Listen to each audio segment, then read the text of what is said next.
တစ်ချက်ဆိုတာရုံလေးညိုမြဝန်းရှင်ရဲ့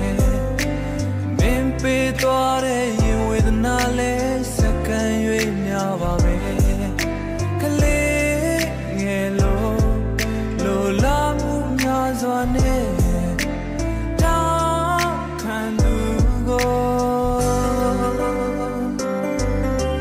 ချစ်ချမ်းတစ်ဖက်ဖြစ်စေတနာတရားကလောက်များ